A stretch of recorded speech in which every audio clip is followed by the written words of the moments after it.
back. I wanted to fit in with the locals.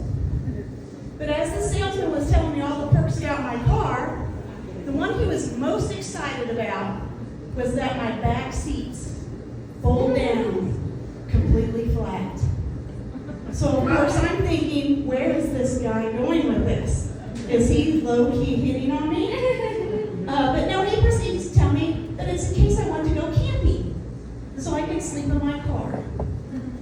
To which I responded, I don't camp. I think roughing it is a hotel without a bar. So I moved here for my job at the library. I'm the Deputy Director of County Services. But I started my career as a children's and teen librarian.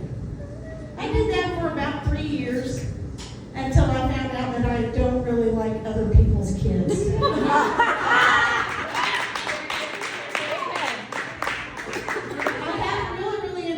Support that Flagstaff gives to our library, though, especially compared to some of the places I've lived, Florida,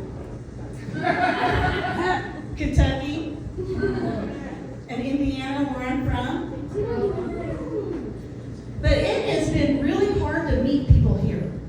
Where in the world do older people go hang out to meet people? Every time you're downtown, everybody is like in their 20s. So basically, I'm their mom. So I did join a couple of dating sites that has been pretty interesting.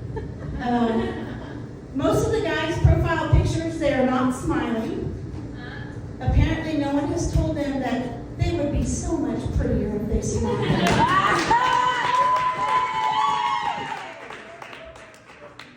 And of course, all of the guys who are not smiling are also the ones who have not combed their hair or shaved their face.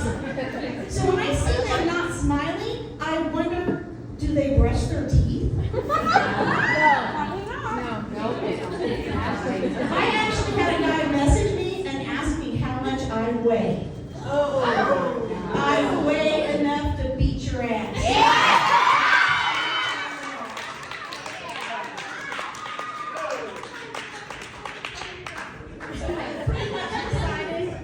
That dating after 50 is like going to the thrift store and looking for the least broken thing that doesn't sell.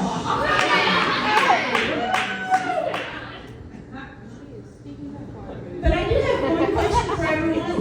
Does anyone in Flagstaff not like to camp?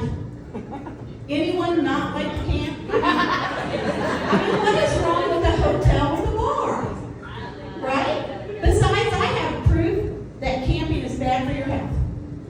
So this summer I read an article. There was a family who came up here from the valley and they camped, got home, mom was sick, went to the doctor, she had the bubonic plague.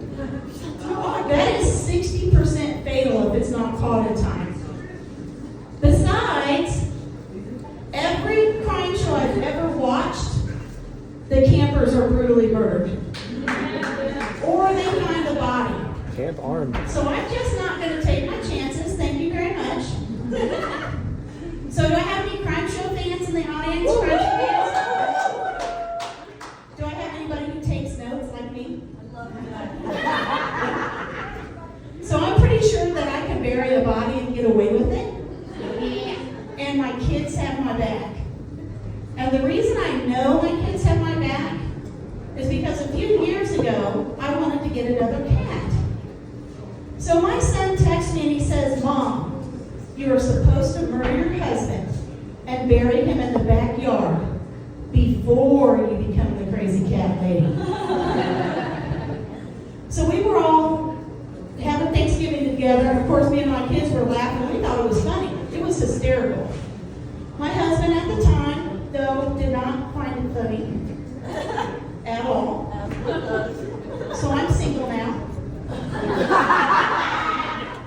But don't worry, I didn't murder him and bury him in the backyard. Let's not get crazy. I fed him to the pigs. I mean, I watched Criminal Minds, right? Pigs, no evidence. No environment. Environmentally friendly, right? But I do have an idea for a new crime show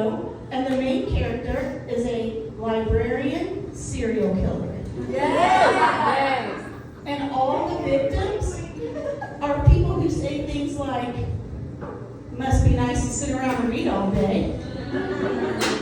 Or you have to have a degree to do that. Do people even go to the library anymore? Everything's online. But my very favorite is the Karen. The one that thinks the rules does not apply to them. And they come at you with, I pay taxes, which means I pay your salary. Bitch, I pay taxes too, which means I also pay my salary, and trust me, I don't fucking make that much.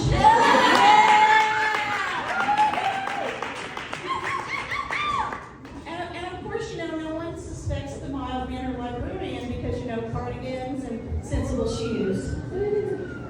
But you can't spot a librarian in the wild. We're the ones who are wearing sweaters in the summer and short sleeves in the winter. One thing every library I have ever worked at has in common is they have no idea how to regulate the temperature. This summer was so cold, I had 2 carpet squares on top of my vent with my trash can sitting on top. I had to take a pair of fuzzy socks to work. So a lot of times you could come in the back, I'd be walking around in my sock feet.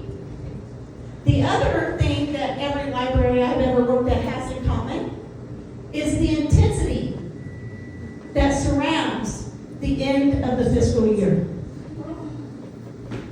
Everyone is running around like chickens with their heads cut off. Oh my God, it's the end of the fiscal year. What is happening? What is happening? We have to be dead by July 30th. I'm always like, guys, this happens the same time every year. But no, seriously, I really do love being a librarian.